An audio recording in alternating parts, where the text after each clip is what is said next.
Bismillahirrahmanirrahim. Assalamualaikum warahmatullahi wabarakatuh. Syukur alhamdulillah kita masih bisa berjumpa lagi di channel ini. Sholawat serta salam selalu dan tetap tercurahkan kepada junjungan kita baginda agung Nabi besar Muhammad sallallahu alaihi wasallam. Allahumma salli ala sayyidina Muhammad wa ala ali sayyidina Muhammad. Harapan dan doa saya, semoga saudaraku semuanya selalu diberikan kesehatan, dilampahkan rizkinya, diampuni segala dosa-dosanya, dan dipanjangkan umurnya. Amin, amin, ya rabbal alamin. Sahabat beriman yang dirahmati Allah, bagi sepasang suami istri, berhubungan suami istri tidak hanya memberikan kesenangan, kebahagiaan, dan meningkatkan keharmonisan rumah tangga, namun juga mulia dan berpahala, sebab dilakukan dalam kondisi halalan. Hubungan suami istri juga dapat menjadi perekat atau kunci rumah tangga yang bahagia dan menjadi hak bagi keduanya agar lebih bahagia dan bersemangat. Ketika melakukan hubungan suami istri bagi yang sudah menikah, berikut 15 pahala berhubungan suami istri menurut Islam. Semoga menjadi motivasi untuk terus dekat dengan pasangan kita. Yang pertama adalah dinilai sebagai sedekah. Dalam sebuah hadis meriwayatkan bahwa hubungan badan antara suami dan istri atau hamba sahaya kalian adalah sedekah. Para sahabat lantas ada yang bertanya pada Rasulullah sallallahu alaihi wasallam, "Wahai Rasulullah, apakah dengan kami mendatangi istri kami dengan syahwat itu mendapatkan pahala?" Beliau Rasulullah menjawab, "Bukankah jika kalian bersetubuh pada yang haram, kalian mendapatkan dosa? Oleh karenanya, jika kalian bersetubuh pada yang halal, tentu kalian akan mendapatkan pahala." Yang kedua adalah membersihkan jiwa. Tentang hukum suami tidak memberi nafkah batin pada istri akan terkunci pada suatu permasalahan ilmu. Maka aku panggil istriku untuk berhubungan badan. Ketika aku selesai, maka aku ambil kertas dan aku tuangkan ilmu padanya, mulai menulis, karena jima dalam membersihkan pikiran dan menguatkan pemahaman. Lalu yang ketiga adalah mendapatkan pahala sepanjang melangkah dalam keseharian. Dalam hadis diriwayatkan bahwa barang siapa yang menggauli istrinya sehingga mewajibkan mandi pada hari Jumat, kemudian dia pun mandi, lalu bangun pagi dan berangkat ke masjid pagi-pagi, dia berjalan dan tidak berkendara, kemudian duduk dekat imam dan mendengarkan khutbah dengan seksama tanpa senda gurau, niscaya ia mendapat pahala amal dari setiap langkahnya selama setahun balasan puasa dan sholat malam harinya. Hadis riwayat Tirmizi, An-Nasa'i, Ibnu Majah, dan Ahmad. Yang keempat adalah memenuhi hak suami istri.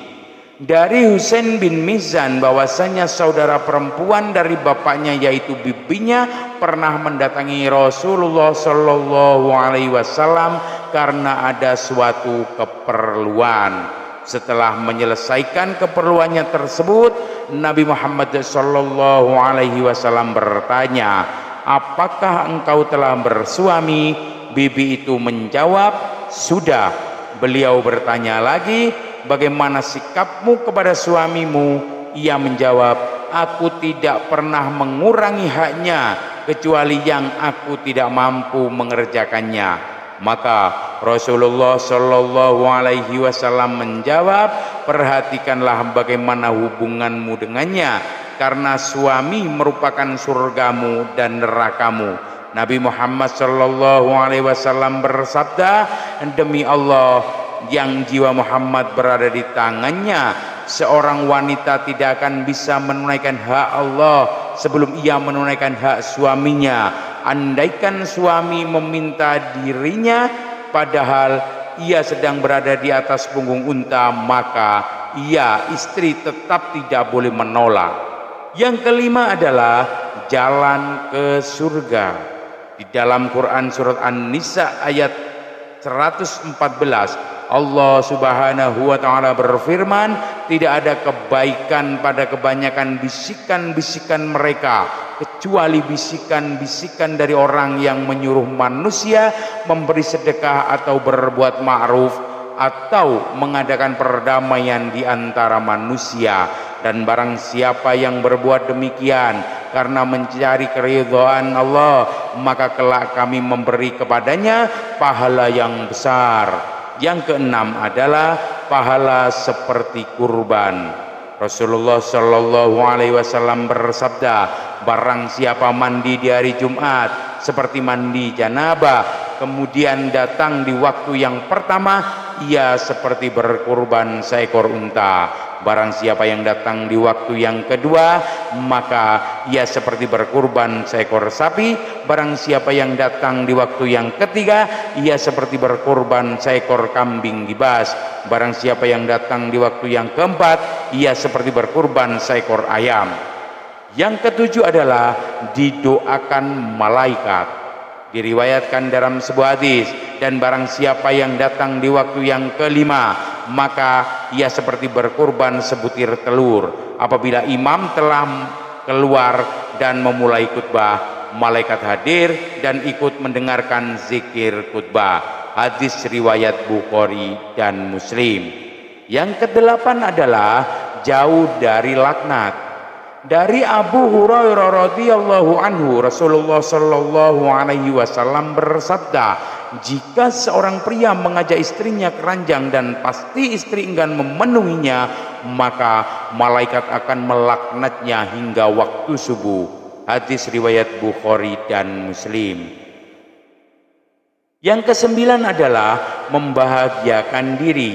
Diriwayatkan dalam sebuah hadis bahwa sesungguhnya wanita datang dalam rupa setan dan pergi dalam rupa setan. Jika seorang di antara kalian melihat seorang wanita yang menakjubkan tanpa sengaja, maka hendaknya ia mendatangi bersetubuh dengan istrinya, karena hal itu akan menolak sesuatu berupa syahwat yang terdapat pada dirinya. Hadis riwayat Muslim. Yang ke-10 adalah membuat hati sejuk. Dalam suatu hadis meriwayatkan, telah dijadikan kesenangan bagiku dari kehidupan dunia istri wangian, dan dijadikannya penyejuk mata hatiku di dalam sholat. Hadis riwayat Ahmad, An-Nasai, At-Tabrani, dan Al-Baihaqi. Yang ke-11 adalah pahala kasih sayang.